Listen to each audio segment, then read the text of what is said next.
चुनाव के इस दौर में गुजर्स न्यूज की टीम आ पहुंची है दादरी क्षेत्र के अच्छेजा गांव में। अच्छेजा गांव गौतम बुद्ध नगर लोकसभा क्षेत्र का एक गुजर बाहुल गांव माना जाता है। आप देख सकते हैं किस तरह से चुनावी चौपाल सजी हुई है। आइए जानने की कोशिश करते हैं कि इस चुनाव में लोगों का रुख क्या रहेगा।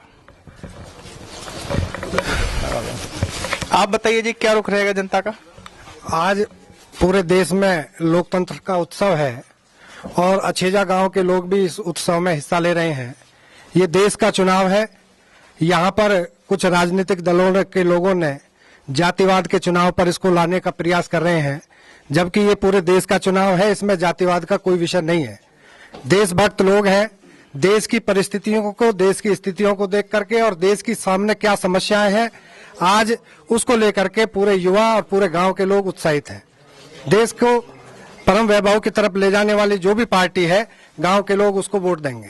जातिवाद की आपने बात की, हम कई गांवों में गए तो यहाँ पे ज्यादातर लोगों का कहना है कि जातिवाद की शुरुआत डॉक्टर महेश शर्मा ने की। गुर्जर और पंडितों के बीच में जो ये डिफरेंस आया, ये पहले नहीं था, इस क्षेत्र में उनके आने के बाद हुआ। ये सब राजनीतिक बातें हैं और राजनीतिक लोगों के द्वारा प्रचारित की जाती है।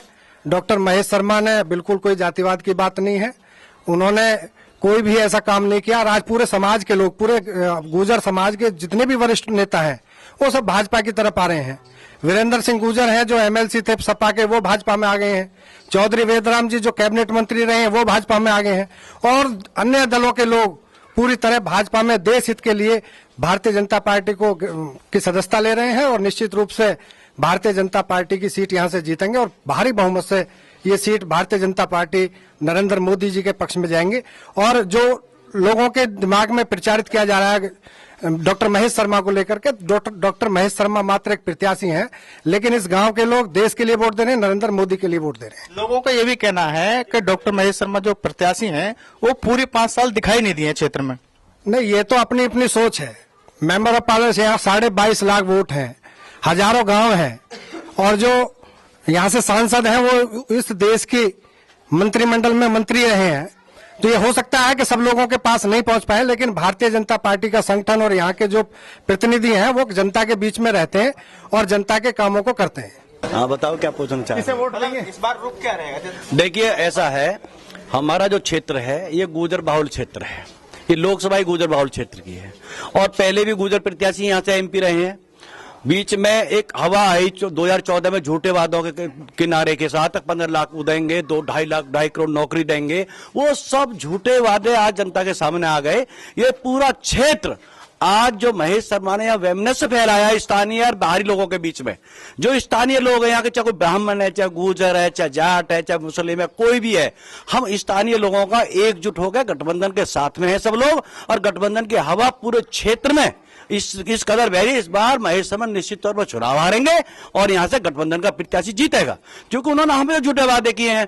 बहन जी का क्षेत्र है, बहन कुमारी मायावती जी का यहाँ से 1 किलोमीटर की दूरी पे गांव है बादलपुर। उन्होंने इस क्षेत्र का विकास किया, उन्होंने इस क्षेत्र जिला बनाया, उन्होंने यूनिवर्सिटी बनाई, उन्होंने कॉलेज बनाए, उन्होंने रोड बनाए सारे, चाहे नोएडा से ग्रेट नोएडा एक्सप्रेस वे, चाहे नोएडा ग्रेट नोएडा से यमुना एक्सप्रेस वे है, चाहे हवाई अड्डे की जो आज बात ये कर रहे हैं, हवाई अड्डे की बात भी बहन कुमारी मायावती जी ने रखी थी जिले में सबसे पहले। और किसानों की समस्याओं का सबसे बड़ा समाधान यदि किसी ने किया तो बहन कुमारी मायावती जी ने किया। जो 250-300 रुपए मुआवजा मिलता तो बहन जी ने ले जाकर आज 3,500 रुपए का मुआवजा बहन जी की कृपा है और जो उनकी वजह से ये आज मिल रहा है। जो अखिलेश जी ने यहाँ काम किए हैं, अखिलेश जी ने यहाँ गुर्जर समाज को एक सम्राट मीर भोज के सिटी के नाम से पार्क दिया, विजय सिंह पथिक के नाम से स्टेडियम दिया और जितने भी कार्य किए हैं समाजवादी पार्टी गवर्नमेंट ने किए हैं और बहुजन समाजवादी पार्टी गवर्नमेंट ने किए हैं। अन्य किसी ने कोई कार्य हमारे गांव में नहीं किया। एक बात और बताना चाह रहा हूं, इनकी ये देखिए, इनकी हरकत ये देखिए कि इन्होंने जब मैं जिला पंचायत सदस्य था, मैंने अपने शमशान घाट की बाउंड्री कराई थी और माननीय तत्कालीन विधायक सतवीर गुर्जर जी के प्रस्ताव पर, मेरे प्रस्ताव पर वो बाउंड्री बनी और उस पर स्थानीय जो आज के विधायक उन्होंने और जो मंत्री जी उन्होंने झूठा बोर्ड उस पर गाड़ दिया, आज अपना पत्थर लगा दिया उस पर उन्होंने। आप एक बात बताइए, सारे विकास कार्य इस गांव में मेरे कराए हुए हैं। आपके कराए हुए तो हैं। आप एक चीज बताइए, आपने अभी कहा कि जो है डॉक्टर महेश शर्मा की वजह से जातिवाद फैला। हाँ, ये तिलक तराजू और तलवार जूते मारो 4, ये सबसे ये बहुत पहली बात इन्हें छोड़िए आप। ये आज ये नारा है ही नहीं, आज ये नारा है ही नहीं। शुरुआत अरे आज छोड़िए, ये तो मानवर, ये तो जब सन 80 से पहले मानवर काशीराम DS4 बनाया तब का नारा है। आज आप उसे 40 साल बाद उस बात को उठा रहे हो आप। तो नारा क्यों था वो? नहीं, जो उस समय परिस्थिति क्या रही थी वो रही। मैं तो ये बताना चाह रहा हूँ ऐसा एक मिनट वकील साहब को आप इधर ही बैठा दो, जो सामने ज्यादा आसान रहेगा, बीच में से आप भाई साहब इधर आ जाओ। नहीं, वकील डिबेट चल रही है। मैं ये कहना चाहता हूँ, दूर आता है, अभी साथ चलते रहेंगे। अभी हमारे जो वकील साहब कह रहे थे कि ये गुर्जर बाहुल्य जिला है, मैं इसमें बताना चाहता हूं कि पूरे देश में लगभग 450 सीटों पे भारतीय जनता पार्टी चुनाव लड़ रही है। पूरा गठबंधन पूरी सीटों पे लड़ रहा है। 5 टिकट भारतीय जनता पार्टी ने गुर्जर समाज को दिए हैं, अमरोहा से, कैराने से, आपका दिल्ली, दक्षिणी दिल्ली से, फरीदाबाद से और राजस्थान से 5 टिकट अगर किसी भी पार्टी ने दिए हों तो ये बता दें। और जहां तक ये गठबंधन की बात कर रहे हैं, बहन जी को गेस्ट हाउस में सन 95 में क्या कृत्य किया था हमारी बहन के साथ, तो आज ये सब लोग बुझ गए। समाजवादी लोगों के आज इनकी गोदी में बैठ गई है, इनको पता नहीं है कि हमें करना क्या है। आज जहां सब चोर मौसेरे भाई एक हो रहे हैं और माननीय मोदी जी के खिलाफ इनके पास कोई एजेंडा नहीं है। ये केवल एक ही नारा है, मोदी हटाओ। मोदी को क्यों हटाना चाहते हो आप? आपको डर क्या है? आपके अंदर चोर है, आपने जो भ्रष्टाचार कर रखे हैं, जो समाज को बांटने काम किया है, उससे आप भयभीत हैं, और जो भयभीत होते हैं वही इकट्ठा होते हैं। इस देश, आपकी टीम भी पूरी है यहाँ पे, आप भी इकट्ठे हो गए। ये तो पूरे राष्ट्र के लोग हैं, पूरा देश राष्ट्र का है। बिल्कुल। वकील साहब ये बताइए, भाजपा गुर्जर विरोधी कैसे है? अरे हम बताएंगे भाजपा गुर्जर विरोधी कैसे है। मैं बताऊं, अरे सुनो भाई, गुर्जर विरोध की बात बताता हूं। आज 5 एमएलए हमारे इस सरकार में है, एक को भी मंत्री का दर्जा नहीं दिया गया। 4 बार का सांसद था अवतार सिंह बढ़ाना, उसको सांसद मंत्री का दर्जा नहीं दिया गया। तेजपाल सिंह जो स्थानीय विधायक है यहाँ के, वो प्रिंसिपल है, वो 3 बार जिला पंचायत सदस्य है, उनको भी मंत्री नहीं बनाया गया। कई सब गुर्जर आयोग है। जो हमारे मेरठ से एमएलए है बीजेपी के, वो पीएचडी है। जो नंदकिशोर गुर्जर एमएलए है, वो भी इंजीनियर है, एलएलबी है। किसी को भी योग्यता नहीं सकते कि गुर्जर सभा। 1 मिनट मेरी बात पूरी हो जाती है। अब जो ये कह रहे हैं बार, अब मोदी जी को हटाने की बात करें, अरे जब झूठ बोलोगे जनता के सामने, झूठ तो एक दिन सामने आएगा। आज सामने आएगा झूठ आपका।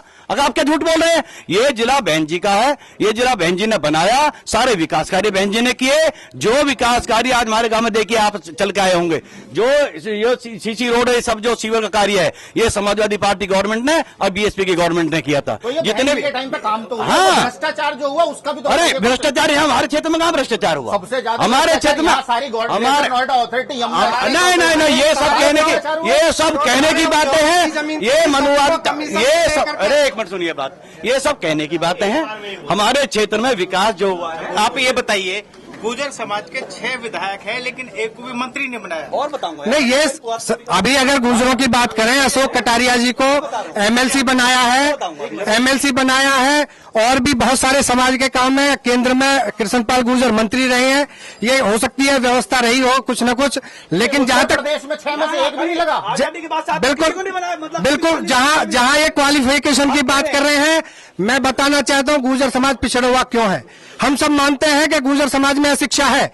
आज बहुजन समाज पार्टी और गठबंधन ने जो 9वीं फेल है, 9वीं पास की कोई डिग्री नहीं होती, 9वीं पास व्यक्ति को टिकट दिया है। अगर टिकट देना चाहते तो रामचंद्र नागर को देते।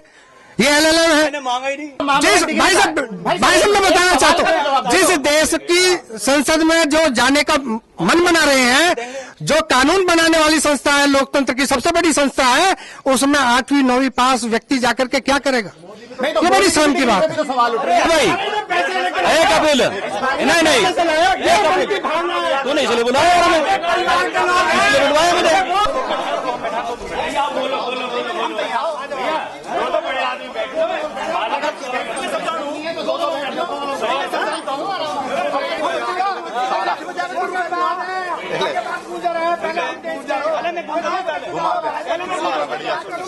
इनकी लड़ाई हो जाएगी नंदो।